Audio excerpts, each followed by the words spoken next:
I didn't mean to look. Honestly, I didn't. But that morning, when I stepped out to water the plants, I caught a glimpse through her open kitchen window.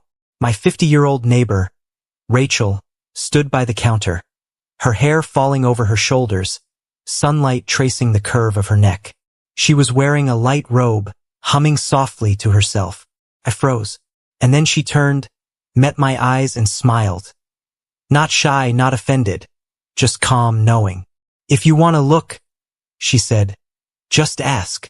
I swear I forgot how to breathe. That single line stuck with me for days. I'm Jacob, 38, divorced for almost 2 years. I moved into this small suburban neighborhood after my marriage fell apart, hoping for silence, for peace. Maybe even to forget what it feels like to care about anyone. I wasn't looking for love. I wasn't even looking for company. Rachel lived next door. A widow, people said. Quiet, graceful, the kind of woman who never tried to draw attention but somehow did. We started with polite nods over the fence, then small talk about weather or the new neighbors. She had this way of making ordinary moments feel like you were exactly where you were supposed to be. A week after that morning, she caught me struggling with a broken gate. "You're doing that wrong," she called out, holding a mug of tea. I grinned, pretending I knew what I was doing. "Then come teach me, neighbor."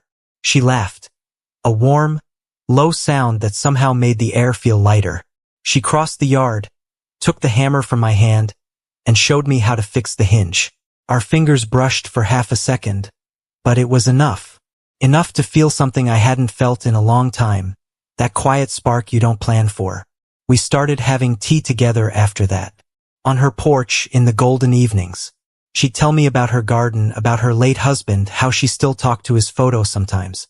I told her about my failed marriage, how love had turned into arguments and silence. She listened, really listened, and when I'd finish, she'd touch my hand lightly and say, "You didn't fail, Jacob. You just loved the wrong person for too long."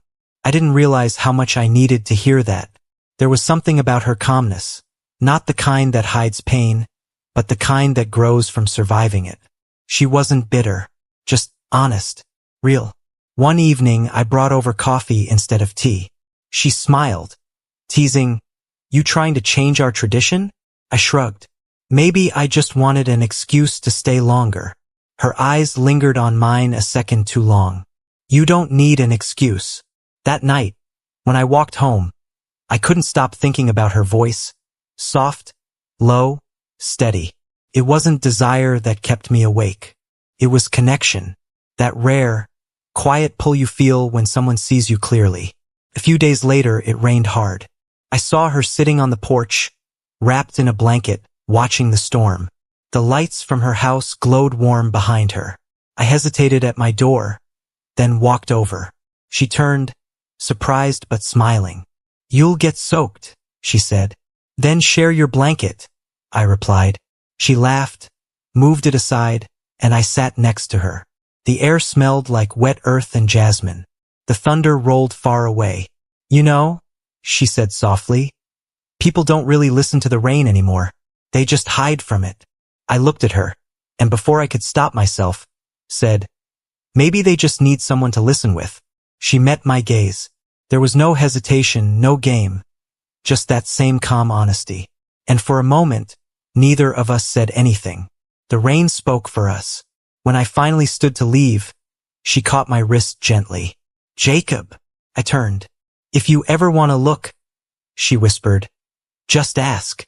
I smiled, not because I understood what she meant entirely, but because for the first time in years I wanted to. And maybe that was enough to begin. I started waking earlier without meaning to. The light over Rachel's porch came on at 6, and I drifted to the fence with a mug in hand. She'd already be outside, hair up, tea steaming. We talked about ordinary things. Tomatoes that wouldn't ripen, a stray cat that adopted her yard. The friendship settled around us, safe, warm, risky. I told myself I was just being neighborly, fixing a screen door, carrying bags. She, in return, left notes, fresh scones on the porch, don't forget sunscreen, folded neatly. I hadn't been cared for in a long time. At the yard sale, I set up while Rachel arranged old records and a teapot she was ready to release. Mr. Harper wandered over, the kind who wears a grin like a badge.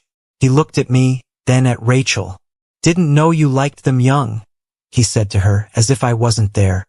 "Careful, folks will talk." Rachel's smile didn't break, but her eyes did. Heat crawled up my neck.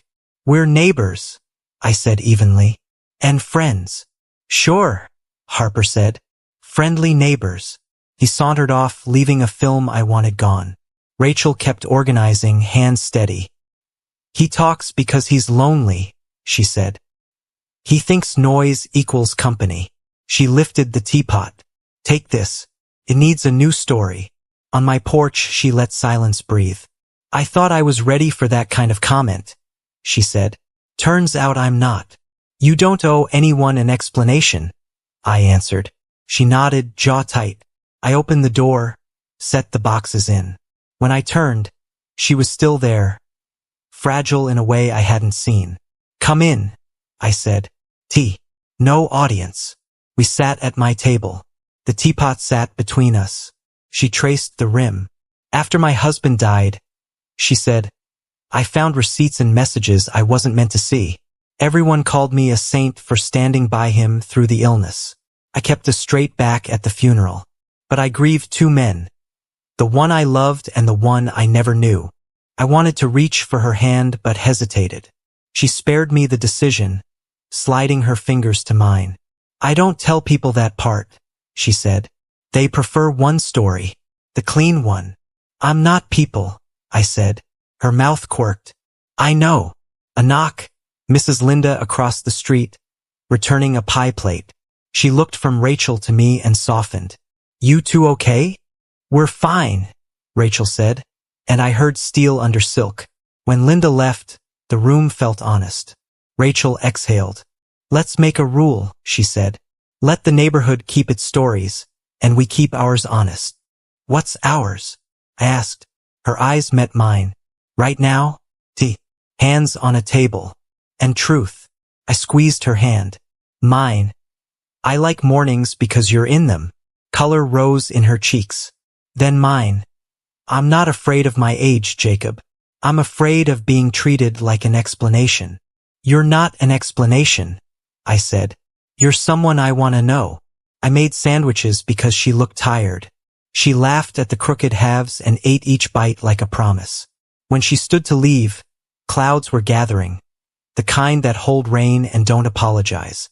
At the door she paused, our fingers woven at the threshold.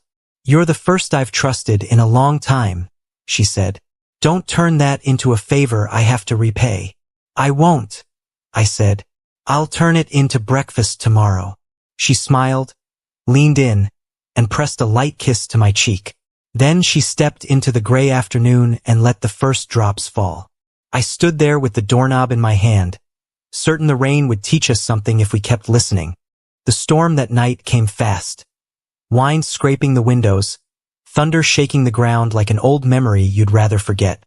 Around 9, the lights in my house flickered and went out. A second later, I saw the faint glow of candles through Rachel's window. Then her shadow moved across the porch. A knock followed. "Jacob." Her voice was soft but trembled beneath the rain. "My power's out. I can't find the fuse box." I grabbed a flashlight and ran over, soaked before I even reached her steps. She stood barefoot, wrapped in a blanket, hair damp and curling around her face. "You'll catch a cold," I said. "So will you," she replied, half smiling. Inside, the house smelled like cinnamon and wet air. Candles flickered on the counter, lighting her face in amber warmth. "Fuse boxes in the basement," she said. "But it's haunted, so that's your department." I grinned. "I charge by the hour." "Tease your payment," she said, leading the way down the narrow stairs. The light cut across her shoulder, across the edge of that same blanket she held tight. The air buzzed, not just from the storm, but from something unspoken. When I found the breaker and flipped it, everything hummed back to life. She exhaled. "You just saved me from the dark." "I doubt you're ever really in the dark," I said. "You glow even in candlelight." She laughed softly. Flattery works better when it's not true.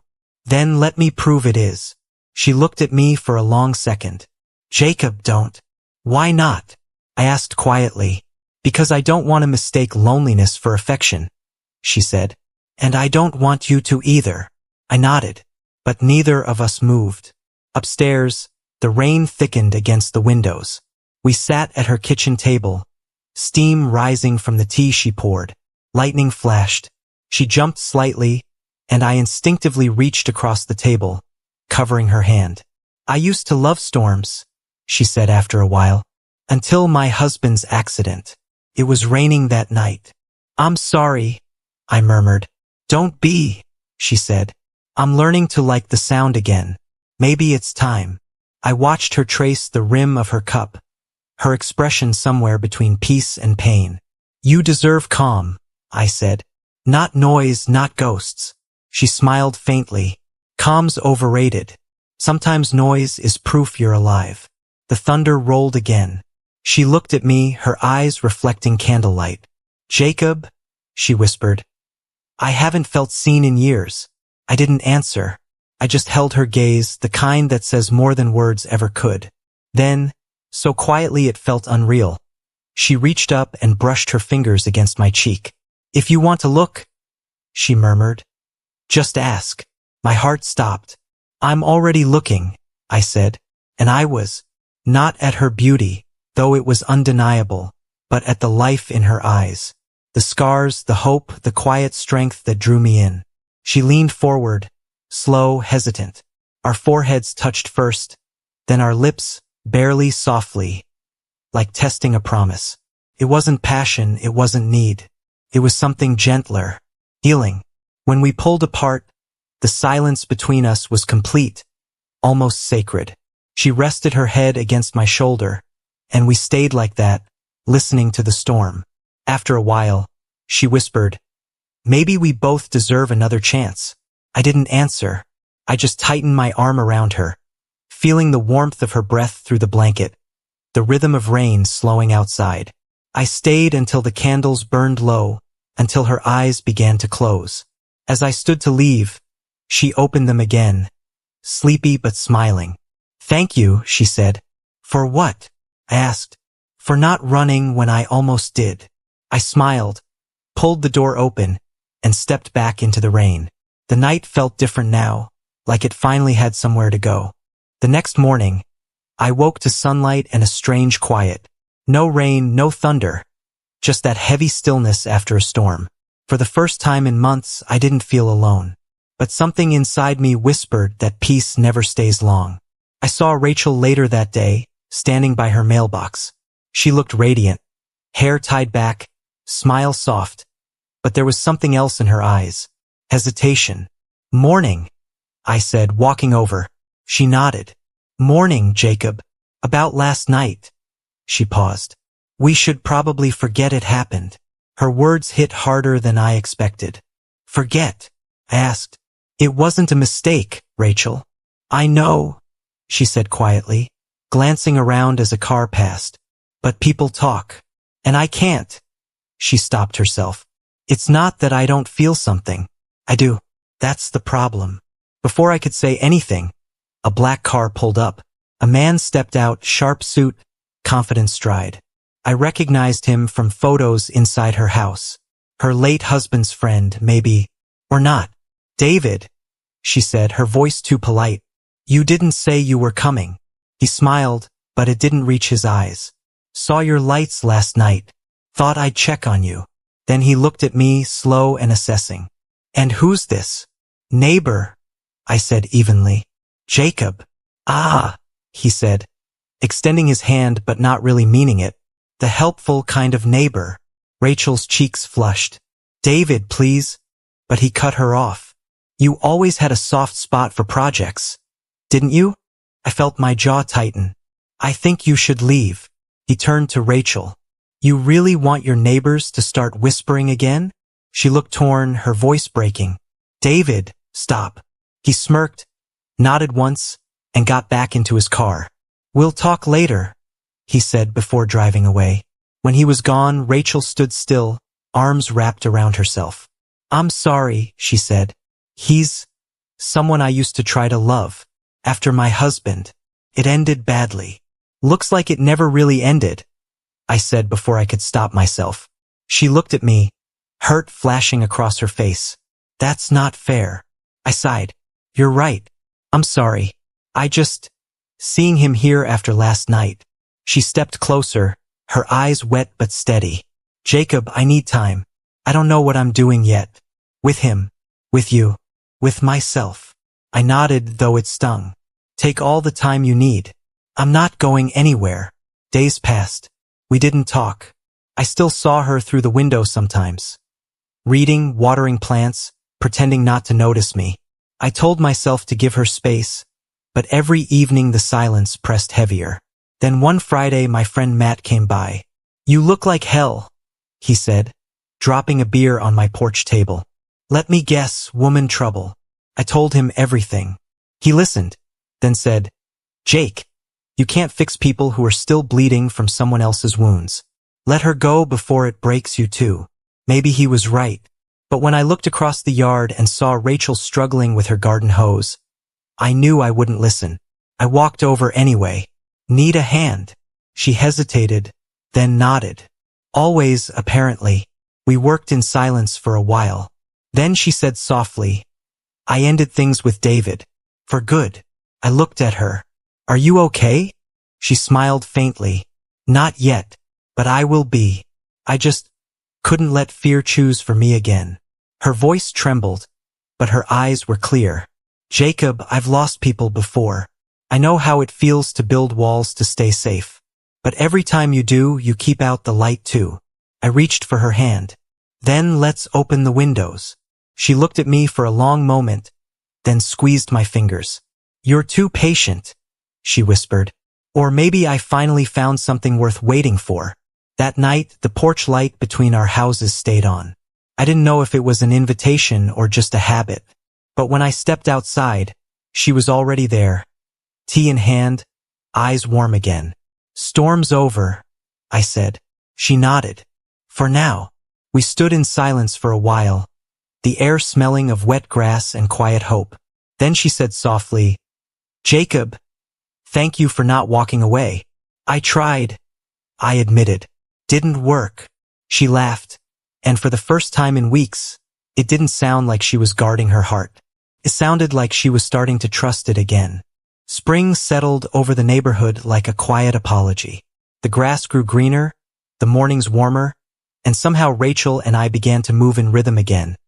Not rushing, not labeling anything, just existing side by side. The porch between our houses had turned into neutral ground. Her tea, my coffee, laughter that came easier now. One Saturday, she was trimming her roses when I walked over.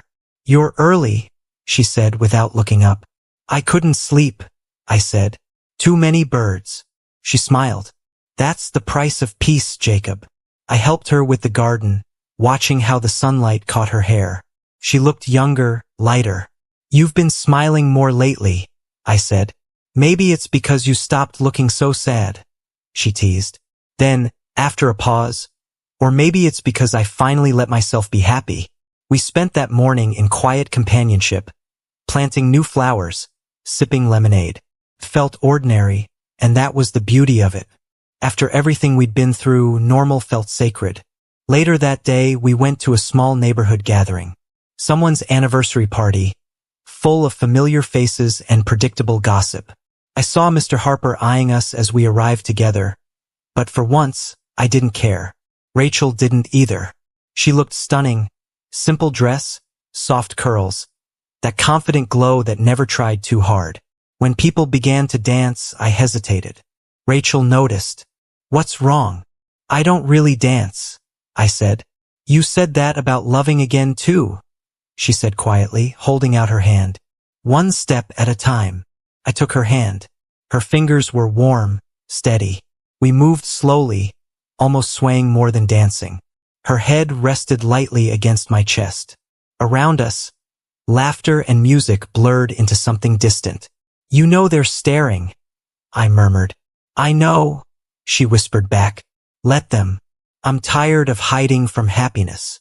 When the song ended, a few people clapped, some smiled, others just watched. Rachel looked up at me and smiled. That small, knowing smile that started it all.